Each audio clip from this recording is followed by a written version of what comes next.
కాంగ్రెస్ పార్టీలో కొత్త పంచాయతీ మొదలైందంట. అది కూడా ఈ షర్మిల గురించే.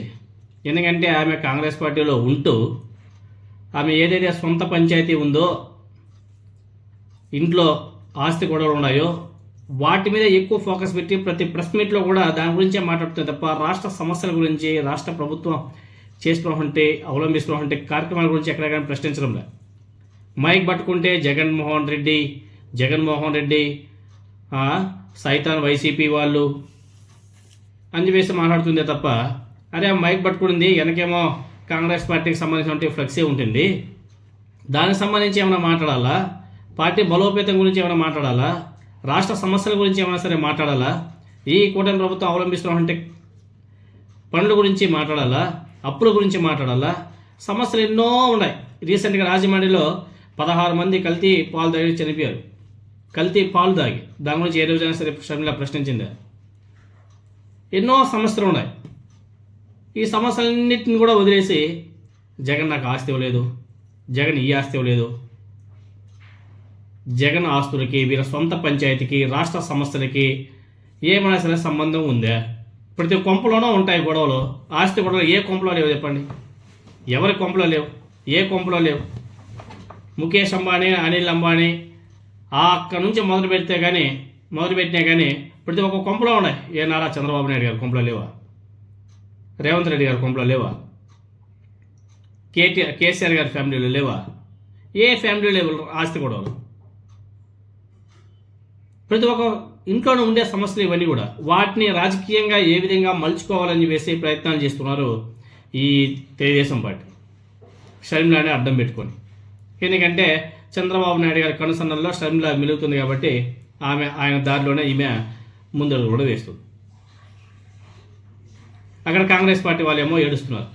వైఎస్ రాజశేఖర రెడ్డి గారి క్రెడిట్ అంతా కూడా కొడుకు జగన్మోహన్ రెడ్డి గారి కొట్టుకుపోయా, ఆస్తుల పంచాయతీ, వివేక గారి హత్య కేసు కాంగ్రెస్ మేడకు ఈ షర్మిల చుట్టేసింది. ఇంకా పార్టీ బలోపేతం ఎలా చేయాలా, పార్టీ బలోపేతం మీద శ్రద్ధ పెట్టకుండా ఈ సొంత పంచాయతీ మీద ఎందుకు ఎంత పెద్ద రాద్ధాంతం చేస్తుంది? కోపాలు ప్రతీకారాలకు కాంగ్రెస్ జెండా వాడొద్దని చెప్పేసి సీనియర్లు అంతా కూడా షర్మిలకి సూచనలు చేస్తున్నారంట. మీ ఎజెండాలు ఏమైనా ఉంటే కోర్టులో తెలుసుకోండి, లేకపోతే మీ ఇంట్లో కూర్చొని పంచాయతీ పెట్టుకోండి, కానీ మైక్ ముందు, ప్రెస్ మీట్ల ముందు వెనక కాంగ్రెస్ పార్టీకి జెండా పెట్టుకొని, కాంగ్రెస్ పార్టీ బ్యాడ్జీ పెట్టుకొని మీ సొంత పంచాయతీ గురించి మాట్లాడకండి అని చెప్పేసి సీనియర్ నాయకులంతా కూడా చాలా సీరియస్గా వార్నింగ్ ఇచ్చారంట షర్మిలకి. ఎందుకంటే 2004, 2009 మాదిరిగానే మరోసారి ఏపీ గడ్డ మీద కాంగ్రెస్ పార్టీ జెండా ఎగరవేయాలని చెప్పేసి ఆ పార్టీ హైకమాండ్ కళ్ళగంటుంది. పాపం అక్కడేమో రాహుల్ గాంధీ గారికి పంచాయతీ తెలుసో తెలియదో అర్థం కాదు. ఈ షర్మిల చేసే పంచాయతీ ఆయనేమో దేశం అంతా అది ఇది అని చెప్పేస్తారు, కానీ ఆంధ్రప్రదేశ్లో ఏం జరుగుతుందో మాత్రం ప్రశ్నించలేదు. ఆయనది ఒక జబ్బు. ఈ జబ్బులకంతా కూడా మంది యాటను తీసుకోవాలా? ఈ జబ్బులకంతా మందు నారా చంద్రబాబు నాయుడు గారు. ఎందుకంటే నారా చంద్రబాబు నాయుడు గారికి, రాహుల్ గాంధీ గారికి మంచి ఇదే ఉంది. ఆనాడు జగన్మోహన్ గారు చెప్పాడు కదా, అదే రాహుల్ గాంధీ గారు, అదేవిధంగా మల్లికార్జున ఖర్గే గారు ఎలాగైనా సరే ఆంధ్రప్రదేశ్లో మళ్ళీ తిరిగి పార్టీని బలోపేతం చేయాలని చెప్పేసి వైఎస్ఆర్ గారి వారసురాలుగా షర్మిలాని దింపితే అంతో ఎంతో లాభం ఉంటుందని చెప్పేసి ప్రయత్నాల్లో భాగంగా ఆమె పీసీసీ అధ్యక్షురాలు చేస్తే ఆమె చేస్తున్న పంచాయతీ ఏంటి? 2024 ఎన్నికల్లో ఆ పార్టీ ఎంత ఘోరంగా పరాజయం పొందిందో మీరు అందరూ కూడా చూశారు. ఈవెన్ షర్మిల కడప నుంచి పోటీ చేస్తే డిపాజిట్లు కూడా రాలే. అఫ్కోర్స్ వైసీపీ ఓట్లను చీల్చిందే తప్ప ఆమెకు డిపాజిట్లు కూడా రాలే.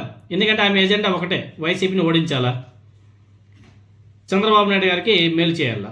ఆ ఎజెండాలో భాగంగా అలా పోటీ చేసి మొత్తానికి ఓడిపోయింది. వైసీపీకి ఓట్ల శాతం తగ్గినా కానీ భారీ మెజార్టీతోనే కడప ఎంపీ స్థానాన్ని కూడా గెలుచుకోవడం జరిగింది.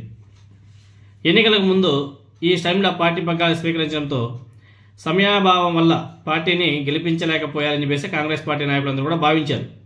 ఎన్నికల తర్వాత కూడా షర్మిల అదే తీరును కొనసాగించడం మీద కాంగ్రెస్ పార్టీ వర్గాల్లో ఒక విస్మయం అనేది వ్యక్తమవుతుంది. అదేవిధంగా అధికార పార్టీని ప్రధానంగా కూటమి ప్రభుత్వ తప్పుల మీద విమర్శ చేయాల్సిన షర్మిల ప్రతి విషయంలోనూ జగన్మోహన్ రెడ్డి గారి మీద విమర్శ చేయడం సొంత పార్టీ నేతలకు కూడా కొరకరాని కొయ్యగా మారిందని చెప్పేసి సొంత పార్టీ నాయకులే మాట్లాడుకుంటున్నారు. ఎందుకంటే అసలు ఆ మాటలు చూస్తే చాలా చండాలంగా అనిపిస్తుంది. వైసీపీ సైతాన్స్ అంట. సిగ్గుడాలి కొంచెం అసలు ఎలా మాట్లాడాలా ఏం మాట్లాడాలా, ఇటువంటి వాళ్ళంతా కూడా మళ్ళీ ఇంకేం మాట్లాడతాంలే.